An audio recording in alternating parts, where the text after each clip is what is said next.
റംസാൻ മൊഴികൾ തയ്യാറാക്കി അവതരിപ്പിക്കുന്നത് ഡോക്ടർ ഹുസൈൻ മടവൂർ.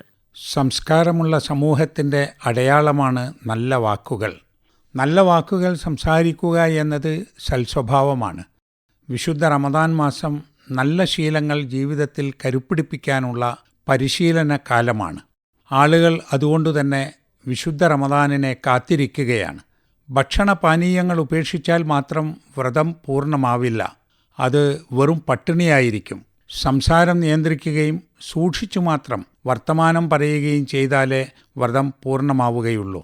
നോമ്പെടുക്കുകയും ചീത്ത വാക്കും പ്രവൃത്തിയും ഉപേക്ഷിക്കാതിരിക്കുകയും ചെയ്തവൻ്റെ നോമ്പ് അല്ലാഹു സ്വീകരിക്കുകയില്ലെന്നും അവൻ വെറുതെ പട്ടിണി കിടന്നിട്ട് കാര്യമില്ലെന്നും നബി തിരുമേനി പറഞ്ഞിട്ടുണ്ട്.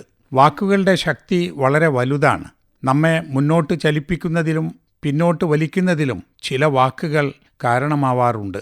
രക്ഷിതാക്കളിൽ നിന്നും മുതിർന്നവരിൽ നിന്നും ലഭിക്കുന്ന അഭിനന്ദനങ്ങളും പ്രചോദനങ്ങളും കുട്ടികളെ നന്മയിൽ മത്സരിക്കാൻ പ്രേരിപ്പിക്കും. അപ്രകാരം തന്നെ സുഹൃത്തുക്കളിൽ നിന്നും സഹപ്രവർത്തകരിൽ നിന്നും ഉണ്ടാവുന്ന നിഷേധാത്മകമായ വാക്കുകൾ ഏതൊരാളെയും മടുപ്പിക്കുകയും നിഷ്ക്രിയനാക്കുകയും ചെയ്യും. ശരീരത്തിന് ആയുധം കൊണ്ടേൽക്കുന്ന മുറിവിനേക്കാളും മാരകമായിരിക്കും നാവുകൊണ്ടേൽക്കുന്ന മുറിവുകൾ. കാരണം ശരീരത്തിനേൽക്കുന്ന മുറിവുകൾ ചികിത്സിച്ച് ഭേദപ്പെടുത്താനാവും. എന്നാൽ വാക്കുകൾ കൊണ്ടേൽക്കുന്ന മുറിവുകൾക്ക് ചികിത്സയില്ല തന്നെ. സംസാരത്തിൽ വന്നു ഭവിക്കുന്ന അപാകതകൾ പിന്നീട് ശരിപ്പെടുത്തിയെടുക്കാനാവില്ല. അതുകൊണ്ട് തന്നെ നാവിനെ സൂക്ഷിക്കുക എന്നത് സാമൂഹിക ജീവിതത്തിൽ വളരെ അനിവാര്യമാണ്.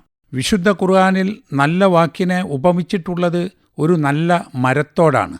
സൂറത്ത് ഇബ്രാഹീമിൽ 24 വചനം ഇങ്ങനെ വായിക്കാം: അല്ലാഹു നല്ല വാക്കിനെ ഉദാഹരിച്ചത് എങ്ങനെയാണെന്ന് നീ കണ്ടില്ലേ? നല്ല വാക്കിനെ ഉപമിച്ചത് ഒരു നല്ല മരത്തോടാണ്. ആ മരത്തിൻ്റെ വേരുകൾ അടിയുറച്ചതാണ്. അതിൻ്റെ ചില്ലകൾ ആകാശത്ത് പന്തലിച്ചു നിൽക്കുന്നു. അതെപ്പോഴും അതിൻ്റെ ഫലങ്ങൾ വിതരണം ചെയ്തുകൊണ്ടേയിരിക്കും. വിശുദ്ധ ഖുർആൻ 4:14. ഖുർആൻ നല്ല വാക്കിനെ നല്ല മരത്തോട് ഉപമിക്കുകയും ആ നല്ല മരത്തിൻ്റെ 3 ഗുണങ്ങൾ വിവരിക്കുകയും ചെയ്യുന്നുണ്ട്. വേരുറച്ച ശക്തമായ നിലപാടാണ് അതിലൊന്ന്.